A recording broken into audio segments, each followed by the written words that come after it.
I invite you to watch my channel. In it you will find everything about the life of artists, politicians, singers and different personalities that will help increase your general culture. But first subscribe and hit the bell. Stay until the end of the video and you will see many interesting things. Thank you. Hello, welcome. Today we will talk about an unequaled artist in comedy. But first remember that the story will be told in another way. I hope you like it. I was one of the most popular and influential stars in my country with one of the longest careers in Hollywood, especially on television, where I started acting in the 1930s. I became a radio actress and movie star, Class B, in the 1940s. Between the 1960s and 1970s, I was still recording movies. I am Lucille Desiree Ball. I was born in Jamestown, New York on August 6, 1911. I was a comedian, actress, model and executive producer in the United States. Famous for starring in the programs I Love Lucy, The Lucy Daisy Comedy Hour, The Lucy Show, Here's Lucy and Live with Lucy. My father Henry Durrell Ball and my mother were Desiree Evelyn Hunt. Although I told them that I was born in Jamestown, New York on August 6, 1911, for many who were born in Butte, Montana. My father was a telephone operator for the Anaconda Copper Company. We often moved a lot. My family was Baptist. My father was of Scottish descent, while my mother had Irish, English and French roots. My genealogy goes back to the first settlers who arrived on the continent. I have very fleeting memories of my father, as he died when I was very young. From that day I do not know if it was the separation trauma of my father that I began to have an intense phobia of birds. I was raised by my grandparents and mother in a town located on the shores of Lake Chautauqua, just west of Jamestown. My grandfather Fred Hunt was an eccentric who also enjoyed theater. He often took us to the Broadway shows and encouraged me to take part in my own and school performances. 4 years after my father's death, my mother remarried. While my new stepfather, Edward Peterson, and my mother went to look for work in another city, I was left under the care of my new grandparents. The Pedersons were a Swedish-Polish couple who opposed frivolity above all, to the point of prohibiting the use of mirrors throughout the house, except for one placed on the bathroom sink.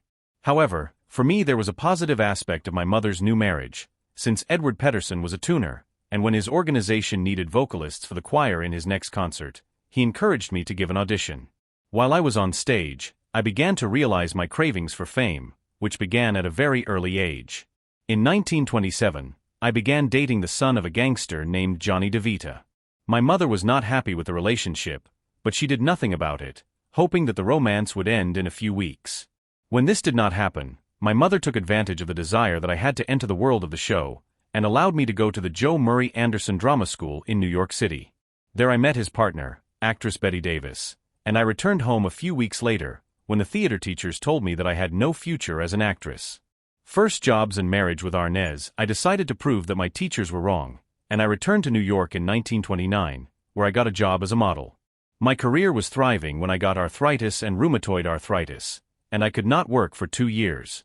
I moved to New York once again in 1939, to resume my search for a career as an actress, and I had some success as a model for the designer Hattie Carnage, and as the girl with the Chesterfield cigarettes. Shortly after, I began to work in Broadway under the name of Diane Belmont. I was hired, but quickly fired by the businessman I.R. Carl for Vanities and Florence Seefeld for the work of Rio Rico.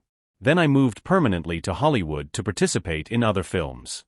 I began to appear in many small roles in the 1930s under the contract of RKO Radio Picture, including a short comedy with the Three Whistleblowers in 1934, and a film with the Smart Brothers in 1938. I could also be seen as one of the prominent models in the film Fred Astaire and Ginger Rogers, Roberta in 1935, briefly as the girl with the flower hat in 1935. As well as in a secondary role at the beginning of Let's Follow the Fleet in 1936, I signed a contract with Metro-Goldwyn-Mayer, but I never got an important leading role in these films. When I joined the cast of The Wonder Show, starring actor Jack Holley, was when I began my 50-year professional relationship with Gail Gordon, who was the host of the program. In 1940, I met Cuban orchestra director Desi Arnaz during the filming of the movie The Rodgers and Hart, Too Many Girls. At first, Arnaz did not agree with me, but when we met later that day, we both connected immediately, and that same year I escaped to contract marriage with him. I was 6 years older than him, and this was not very socially accepted, but to hide and diminish the age difference, we both claimed to have been born in 1914. In 1944, I applied for a divorce, and although I obtained an interlocutory divorce decree, I soon reconciled with Arnez. In 1951, I did I Love Lucy. In the program, I also shared credits with my then-husband Desi Arnaz, Ricky Ricardo, Vivian Benz, and William Frowley. The show ended in 1957 after 180 episodes. Subsequently, some minor adjustments were made to the program format, and the name of the series was changed to the Lucy Desi Comedy Hour, which ran for 3 seasons from 1957 to 1960, and 13 episodes. I got to star in 2 other successful television series, The Lucy Show, which aired on CBS from 1962 to 1968, 156 episodes. And Here's Lucy, from 1968 to 1974, with 144 episodes. My last work on a television series was Live with Lucy, in 1986, which failed after airing 8 episodes of the 13 that were produced. I received 17 nominations for the Emmy Awards, of which I won 4. In 1977, I was one of the first winners of the Women in Field Crystal Award. I also received the Cecil B. DeMille Award in 1979, the John Kennedy Center Award in 1986, and the Academy of Arts and Sciences Governors Award in 1989. On July 17, 1951, a month before turning 40, and after several spontaneous abortions, I gave birth to my eldest daughter, Lucy Desiree Arnaz. A year and a half later, my second son, Desiderio Alberto Arnaz, was born. I Love Lucy was a solid success among television viewers, and we included pregnancy within the history of the program. In fact, I had my son in real life on the same day that my character Lucy Ricardo gave birth. There were several obstacles on the part of CBS for the realization, insisting that a pregnant woman could not appear on television, and that she could not pronounce the word pregnant in the air either.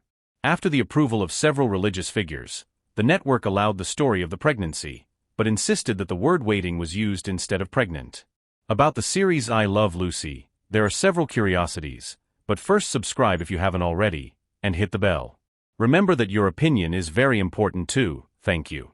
One of the many curiosities is the following: a ghost told me to accept the job, that's right. Before I Love Lucy, I was working in the movies, when they offered me the job. Initially, I showed reaction because I was worried about the transition to television. However, I had a dream with Carol Lombard, a deceased actress who was also my friend. In the dream, Carol told me to take the job, and that's what convinced me. As a second curiosity, we have that Vivian Vance had to maintain her weight. Vivian Vance always stated that she had a contract that established that she should always weigh more than me. If I put on weight, then Vivian had to do the same. Third, we can have that it was the first television series to use the 3-camera format. I Love Lucy was the first television series to use the 3-camera format, according to iSpot.com. At the time I Love Lucy was filmed, most television series used a single-camera format, and the laughter track was added. The creator of the shows, Jess Oppenheimer, wanted I Love Lucy to get rid of the laughter and have a live audience. The 3-camera format was implemented so that the public did not need to react to the same scene several times when the program was filmed. The use of 3 cameras allowed him to film the scenes in sequence, 3 different takes of each scene. As number 4 we have that Desi Arnaz reads each script only once. What do you think? It was rumored that Desi Arnaz had such good memory that he only needed to read each script once to perfect his lines, says Boltzfeed. I also said that I always followed the scripts exactly and that I never improvised. Lucy almost drowned during filming. While filming the episode Lucy's Italian Movie, I had to step on grapes for one of the scenes. During that scene, another actress had to hold my head in the grape juice. The other actress misinterpreted the instructions and kept me pressed for too long, almost drowning me. It was not until they finished filming the episode that someone realized what had happened, and fortunately I was fine after the incident. As number 9 we have that smoking on camera at that time was a necessity since the conditions for sponsoring the program were that the characters were seen smoking cigarettes of the brand of the sponsor. In this case it was Phil Morris, and that the name of Phil Morris was included in the script as often as possible. Therefore, smoking was a necessity for the program to retain its sponsor. As number 10, and finally we have the relationship of Lucy and Desi, since it was not all that it seemed. Well yes, on the screen we had an incredible relationship. We seemed to have a fantastic relationship when we appeared in public or in the media. However, our relationship was not all that it seemed according to Eternal Lifestyles. The daughter of the couple Lucy Arnaz has publicly spoken about the marital problems of her parents, particularly about her father having other women. The couple met in 1940 and fell in love immediately. Unfortunately, after 20 years of marriage, they separated. I described my marriage as a nightmare and requested the divorce in 1960. Despite our marital problems and the dramatic nature of my divorce, we are still good friends. Death, we talk about the following. In May 1988, I suffered a heart attack that left me partially paralyzed, and on April 18, 1989, I was at home in Berry Hills when I complained of chest pain. An ambulance urgently transferred me to the emergency room of the Cedars-Sinai Medical Center. I was diagnosed with an aortic dissection and underwent a heart surgery that lasted almost 8 hours, in which I received an aorta from a 27-year-old male donor. The surgery was successful, and I began to recover. I even managed to walk around my room with little assistance. On April 26, shortly before dawn, I woke up with serious back pain. My aorta had broken in a second location, and I quickly lost consciousness. All attempts to revive me were unsuccessful, and I died approximately at 5.47. I was 77 years old.